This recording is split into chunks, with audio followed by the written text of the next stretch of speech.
Welcome to Nourish Your Biblical Roots. I'm Yael Eckstein, President and CEO of the International Fellowship of Christians and Jews, and we are broadcasting live from Dallas at the NRB, the National Religious Broadcasters Convention. And during our time here, we'll be talking to special guests on a variety of topics, especially as they relate to Israel and the work of the fellowship.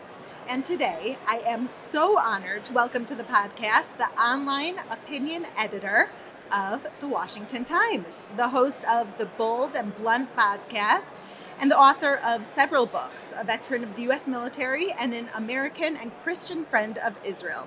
Cheryl Chumley, welcome to Nourish Your Biblical Roots. Oh, it's so great to be with you. It's nice to see you again, too.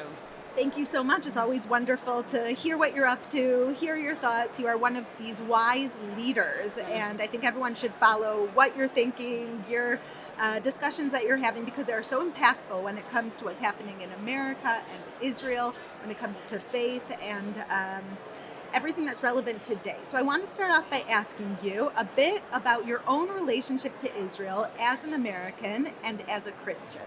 So I've been to Israel twice. Last year, as you know, and then the year before. So I saw it first during peacetime and then second during wartime. And I got to say, I have never been a place where I felt like I was going home. For some reason, my heart is still with Israel. And, you know, I'm watching the news events as they unfold, what's going on with Gaza, Hamas, and the political world. And it's just, you know, my heart is with Israel. Wow. Was it scary for you thinking about going to Israel? But even before the war, I know a lot of Americans imagine Israel as being a scary place to go, and definitely after October 7th. What were you thinking before you went? And did you have a different experience than what you anticipated? In peacetime, I was excited to go because I wanted to experience the Christian biblical type of journey there. In wartime, I was anxious to go because I wanted to get to the truth. It wasn't out of fear. It was watching as the media reported lie after lie after lie, and suddenly Israel was the aggressor and Hamas the victim, and it made me angry, and I wanted to go there and report the truth.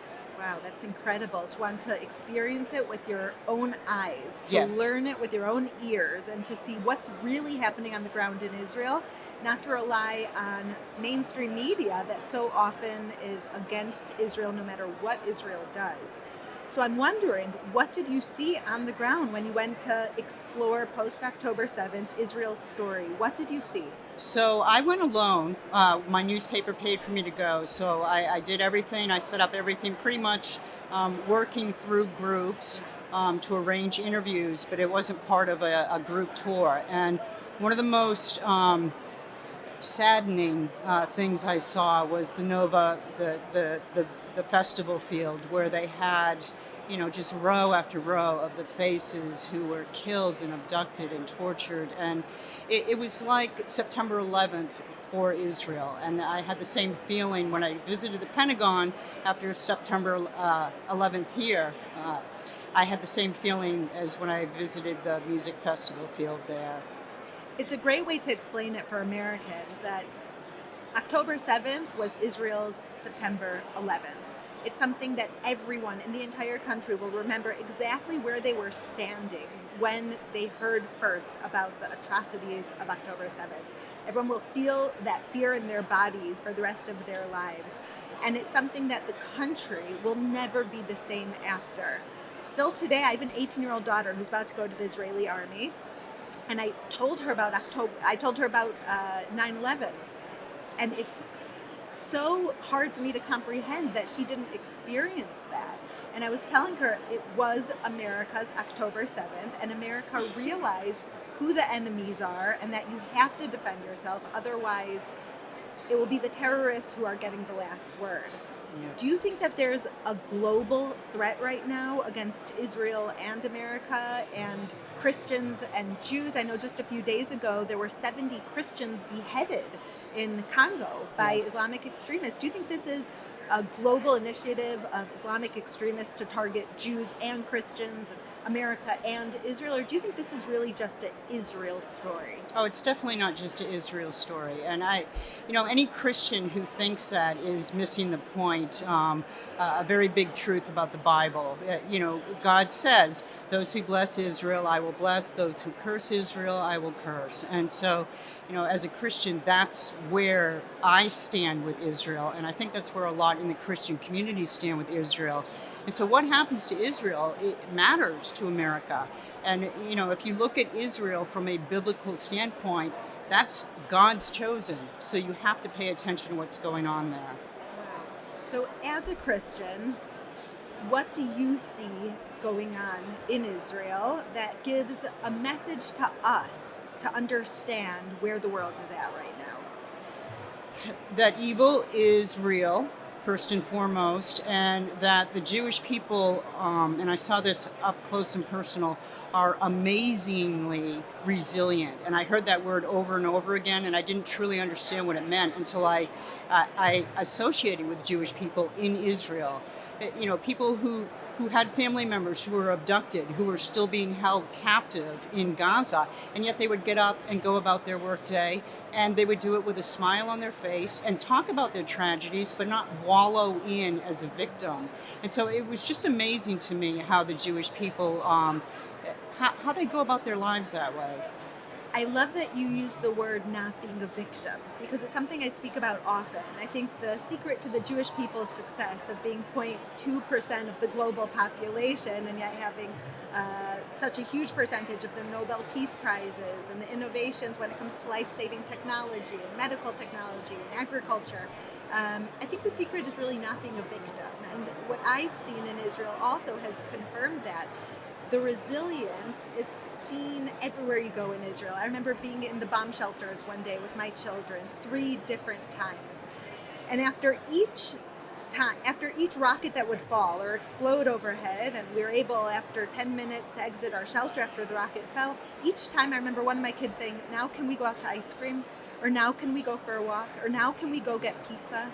And I realized that for them, this was their yearning and desire and commitment to hold on to life.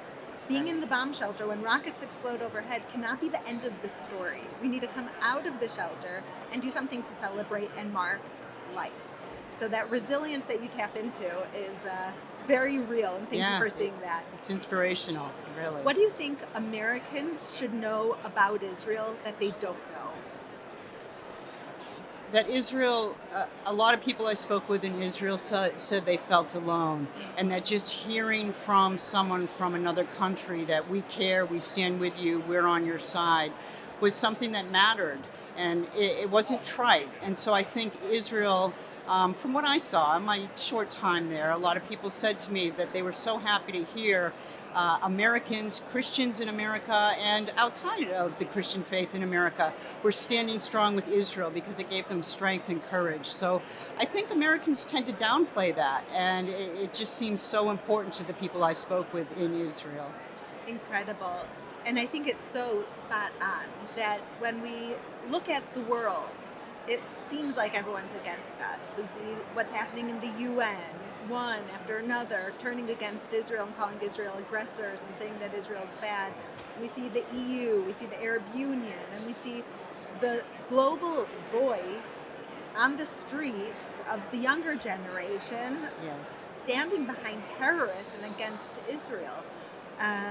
And I'm wondering, do you think that represents the majority, or does it represent the loudest? It represents the loudest and the evil element, right? And the media follows down that trail, though. The media, first off, because they want the ratings, but a lot in the media sympathize with the terrorists because they look at the terror as being rooted in a lack of job opportunity or a lack of access to land that they think is rightly belonging to Palestinians. And so a lot of it is just born by a media and a media hysteria, but I don't think it represents the majority, thankfully. That's very encouraging. And we need more voices like you in the media who are spreading truth, who's going boots on the ground to explore situations, understand situations, ask the right question, and then to spread it to the masses. So I encourage everyone to listen to the podcast of Cheryl, Bold and Blunt. Go check it out. And of course, to read the opinion, all the different opinion articles on Washington Times, which Cheryl is the online opinion editor. So thank you for spreading the truth Thanks. and justice. Thank you for being that voice for millions in the silenced majority who don't have a voice. You represent so many, and you're giving so much strength to Americans and Israelis, to Jews and Christians, and so many others. May God bless you in everything you do. It's very kind. Thank you. Thanks.